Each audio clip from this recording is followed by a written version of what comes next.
Good evening, everybody. Welcome back to Gargoyles episode reviews. We're picking up with the second part of Awakening Part 2.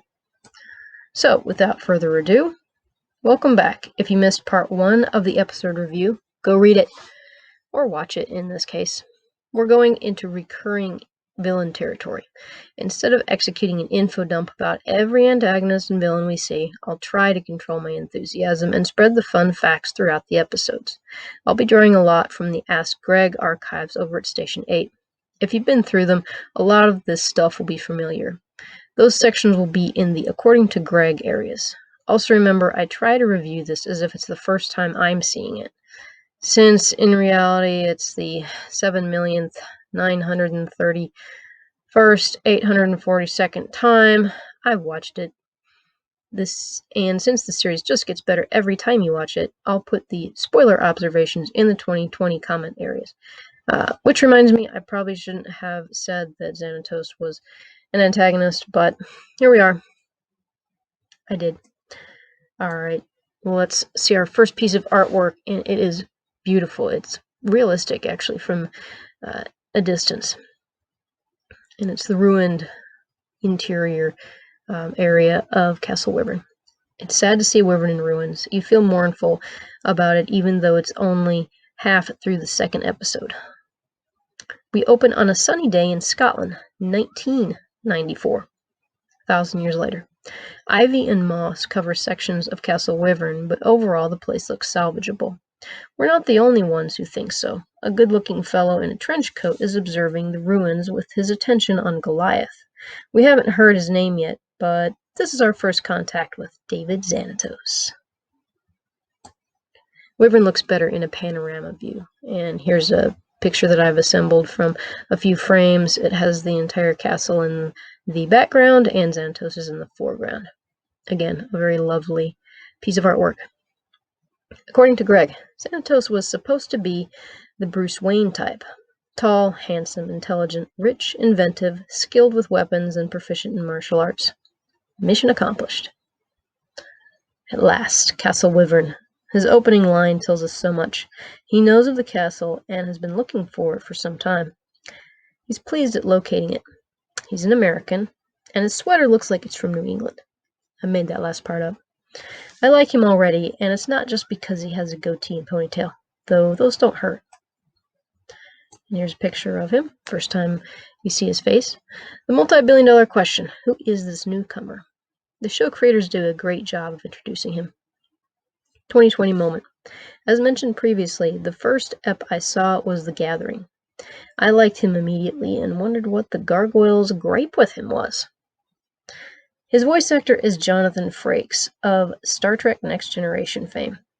He's Commander Riker, the number one and only. Very nice guy, too.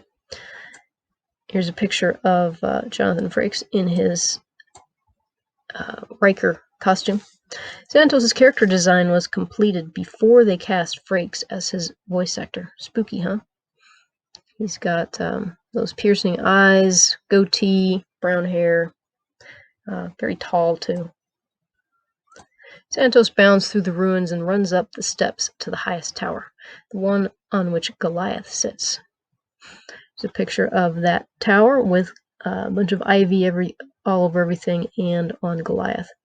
Did the Magus put a spell on the castle to keep it together for 1,000 years? This man is take charge, lead from the front, and fit. Xanatos is practically radiating excitement the whole time. There's a picture of him coming up beside the ivy-covered Goliath. He's looking skeptical after his initial enthusiasm. Did he go to other castles that he thought were Wyvern before this? Perhaps he's worried Goliath is chipped? When he reaches the stone Goliath, he pulls the ivy off the gargoyle. Magnificent. Well, at least he's probably not going to have them pulverized. He's grinning now. Who needs Christmas when you can have a gargoyle? Then he turns to someone off-screen. Make the offer now, Owen, this instant. Now we meet the one and only Owen Burnett. He's voiced by Jeff Bennett. That man is amazing beyond words. Remember, he also voices Brooklyn, the red gargoyle with a beak. I have yet to meet any Gargoyles fan who doesn't like Owen. That's impressive, since he's the least expressive character around, or so it seems. Picture of Owen. He's wearing a suit and tie. I have a bland headcanon that Owen sits in the rover while Xanatos goes and explores any castle that is supposedly Wyvern. Clean cut, wire-rimmed glasses, Brit-American accent. He seems to play the part of Xanatos' assistant or liaison. He's got his cell phone, which must be a sat phone since it has reception, but he, gasp, politely disagrees with his employer's idea. Not a yes man? Can it be? Who is this guy? 2020 moment. One of my favorite aspects of Gargoyles is the chemistry between Xanatos and Owen. Their interactions are always a pleasure to watch. The cast and crew did a fine job making them standout scenes. When you start thinking of Owen as Buck during all these scenes, they're even more enjoyable. Owen argues that the cost will be astronomical. Xanatos doesn't care. Getting workers will be difficult, since locals think it's haunted. That's also a good way of explaining why the locals haven't stolen all the bricks from the place, because that's what they have done to many sites. Xanatos retorts with the classic line, "Pay a man enough and he'll walk barefoot into hell." He just said hell on Disney.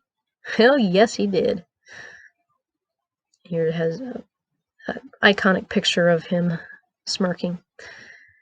This man is a man who doesn't take no for an answer. I doubt there are many people with the guts to say no to him either. From this scene, we see that Xanatos is rich and powerful, but he's pragmatic even when embarking on projects his ally, they obviously know each other well, believes are unwise. He also knows how people work. Everyone has their price.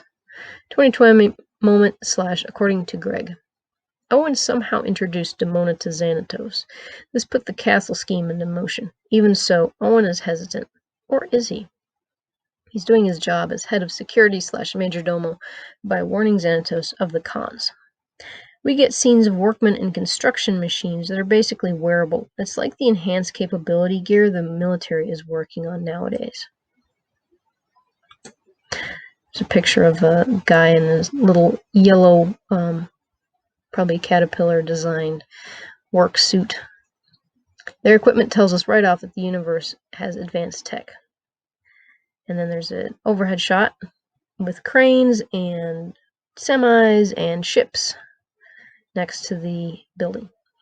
This is a great overhead shot of the castle in mid-move. Looks like a lot of different companies worked on it. They're loading the gargoyles into crates, transporting the crates via chopper to cargo ships, and sailing to New York City. It's a picture of Goliath on a little pallet and being lifted by a crane. This scene makes me nervous. Here we've got a cargo helicopter carrying one of the turrets. In case you wondered what the coast looked like, behind it you can see ships in the coastline. We still don't know what on earth he's doing. We figured he's going to rebuild it, but what's he going to do with the gargoyles? Does he even know about them? Why was he so hell-bent on acquiring Castle Wyvern, specifically? We've got the New York City skyline. New York City in 1994, before our world turned upside down on 9/11. Those are the Twin Towers. We get part of our answer. A sleek red and black chopper is en route to the top of a skyscraper. And here we have some pictures of it. This is one of the coolest non-battle choppers I've seen. Love the color scheme too. That's that red and black. Nobody can beat Xanatos when it comes to looking assured. He's in the back seat, looking quite pleased with himself. Here we see that helicopter again. It has very broad rotors, and the tail is interesting. There's a turboprop design instead of which it faces backwards instead of the normal tail design you'll see on a helicopter. We follow the chopper up to the top of the massive building we saw at the show's start. Atop it is Castle Wyvern. And here are some just beautiful shots of Castle Wyvern sitting on top of what we know as the Erie Building. It looks modern, but not gaudy. And you really should either look at the screen or check out the post, because I have so many pictures on it. Well, no, didn't see that coming, eh? Other than the trailer, that is. We now have a much better feel for just how rich and powerful Xanatos is. This is his building, and it is massive. His personal wealth must be in the multi-billions. There's another shot. There's clouds above and clouds below the castle. Somehow it just seems natural to see a castle on top. Look at this artwork. Also note it's above the clouds. According to Greg, Xanatos, back in the day when Gargoyles was a comedy, was named Xavier. That hit too close to X-Men Xavier, though. The surname Xanatos is derived from Thanatos, the Greek god of death and the underworld. One of Xanatos' character influences was Theseus from Greek mythology. Theseus is a bastard/trickster archetype. Later I'll mention a few other characters who influenced his character. They're surprising, to say the least. Got a picture of Xanatos enjoying the sunset, standing on that turret up there with Goliath. So he's placed him right back where he found him, on that very highest tower. Beautiful shot of what will soon become the moment of truth. As the sun goes down, Xanatos stands behind Goliath. Xanatos looks at the sunset and clouds, murmuring, "Don't disappoint me." I wonder how he'd react if the gargoyles didn't awaken. He'd be disappointed for a few minutes, then write it off as a learning experience that won him the world's only castle on a skyscraper, which is probably a tax write-off of some sort. It's a tourist attraction, if nothing else. The wind kicks up and rain pours. Xanatos hunches deeper in his trench coat. Lightning crackles around the castle. Got a picture of that. I'm sure there are lightning rods somewhere here. He must know of the Magus' spell. Why else would a person stand outside in the middle of an electrical storm? He wants to see personally what will happen. This guy's brave. I'm not sure if I'd want to be 2 yards from a, quote, monster, unquote, when it wakes up. He's looking up into the rain. If the sun would hurry up and go down, that would be great. What if it's like a bear after hibernation, ready to eat anything? Or what if the 1,000 years of stone sleep have driven it nuts like a djinn in a bottle, or Ra's al Ghul after the Lazarus pits? Xanatos is calm and not toting a machine gun, which makes me believe he's not expecting a threat. Or that, or he can handle it. Rise and shine. Got a picture of Goliath waking up. The cracks are super enhanced. They're actually purple. Here, maybe because the spell is breaking? Cracked spiderweb across Goliath. Xanatos gapes as Goliath roars to life. Though Xanatos is surprised, and he does back up a few steps, he isn't scared. This fellow is impressive, and not just for his excellent taste in trench coats. Picture of Xanatos looking a bit surprised. Stone gargoyles coming to life is one of those things you just can't adequately prepare yourself for. Cue the amazing camera rotation around the tower to take in each gargoyle's awakening in one continuous shot. Greybeard and the dog wake up too. The camera work in this scene is fantastic. I've got the pictures of that. Successful awakening of all the Gargs. Xanatos actually jumps, fists pumped in celebration. Yes! He's more enthusiastic than ever. This is apparently exactly what he hoped would happen. Christmas morning's got nothing on this. After he invested vast sums of money and cut through probably seas of red tape, not to mention faced ridicule from stakeholders, not shareholders, mind, as Xanatos Enterprises is privately held, according to Greg. Here's a picture of him looking quite exuberant. I really wasn't expecting him to do this. It says a lot about his character and how he views the world. Everything is there for his enjoyment or use. Good way to see things. Happy family reunion crashes into reality below as the clan notices they're at least 2,000 feet up. And even more disconcerting, they're in a city of glass, steel, and light. Weird smells, sounds, and sights hit them like a brick to the face. Here they're all group hugging. What was it like to be in stone sleep for 1,000 years? Saying they have culture shock is the understatement of the millennium. Heck, they just lost their family last time they were awake, and now they're 1,000 years in the future on a continent they didn't know existed. Xanatos has composed himself. He strolls out to greet them as if they're long-awaited guests. And they are. Got some splaining to do. We enter the Great Hall. The decor is minimalist, with a few swords and shields on the walls and a chandelier overhead. The doors are light blue with bluish-purple V's on them. Other people have mentioned that this color scheme fits the owner. Cool, relaxed, elegant, practical. Agreed. Space is classy, no question about it. The clan is gathered before the giant fireplace, which is burning merrily with propane. or so I assume given the logistical problems and general annoyance involved with wood heat. Xanatos is alternately leaning on the mantel and the table that's before the fireplace. If the man got any more relaxed and casual, he'd be wearing a Hawaiian shirt, lounging in a hammock, and drinking a pina colada. Here's a picture of him currently leaning on the table, giving a short history of what happened to you after 1,000 years, is apparently a normal thing. 2020 moment. Whenever Xanatos is trying to pull off a scheme, he gets super relaxed in his body language. There's no doubt that he's confident and in charge. His mannerisms belong to an alpha dog who knows no one will challenge him. He also likes to lay on hands, to make physical contact with his target. This creates a bond, increases trust. This actually works in real life, by the way. Try it. He answers the Gargoyles' questions. This is a much briefer account. G, what happened? X, I shipped the castle over here, raised it above the clouds, and woke you up after 1,000 years. Here's Goliath and Greybeard, Hudson, as we know him, gaping. I'd be doing more than gaping if I were in their position, but maybe they're too shocked to do more. G, why? X, reasons, curiosity. Hey, I've seen people spend incredible sums of money in endeavors that aren't half as interesting and with rationales that aren't half as sensible. Xanatos with his arms crossed, still looking pretty pleased. I was fascinated by the Meg's story. I wanted to see if it was true. Okay, it's your money. G, the rookery. X, gone. You're all that's left. G, how did you know all this? X, that book. The Grimorum Arcanorum, now under glass. How'd he get this? Later. That's a beautiful shot. You can see Xanatos' reflection in the glass that's over the Grimorum. After the pleasantry, Xanatos gets to the point. There's much we can do for each other. He doesn't get farther as a chopper's roar fills the hall. No peace for the wicked. He goes to check, only to come face to face with a team of commandos. That's never good. He looks annoyed, but not scared or even nervous, like you or I would if a chopper bearing missile pods and commandos landed in our yard. Cue the fight scene. The Gargoyles launch in to defend the castle, but the invaders put up a good fight. Too bad for the Gargs, these Neo-Vikings have grenades, tear gas, and automatic weapons. We're expecting Xanatos to turn tail and run, right? Ha!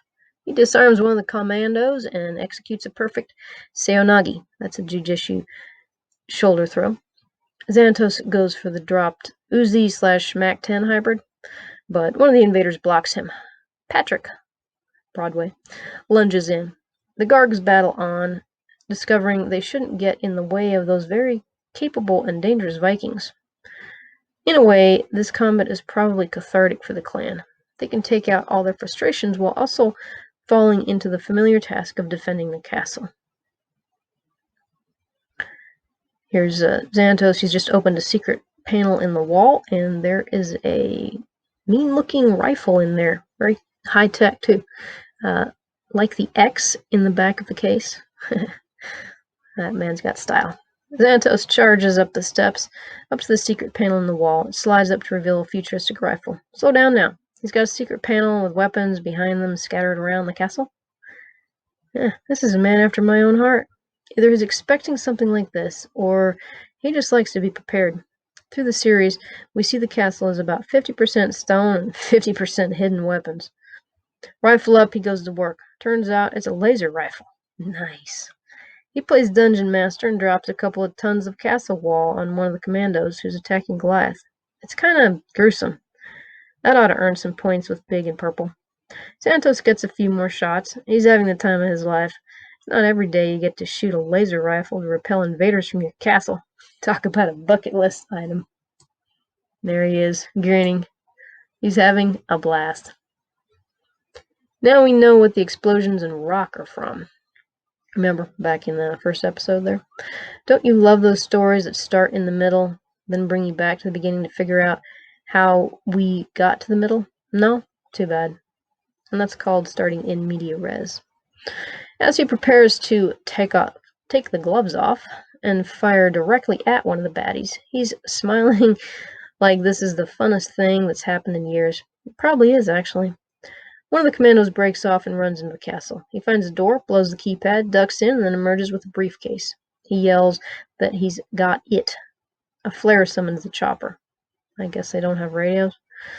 Xanatos aims his rifle, but one of the attackers throws a ninja star and knocks the weapon from his hands. No, I don't know how that worked. The chopper flies off. 2020 moment. I wonder how the mission brief for the Commando/Xanatos Enterprise's security forces went. Don't directly kill anybody? Make it look real? As head of security, Owen would have been in charge of it, but I'm sure Xanatos was closely involved. I'll have to research Ask Greg more. Apparently I didn't do that. Or I guess I just never found anything else on it. Post-game.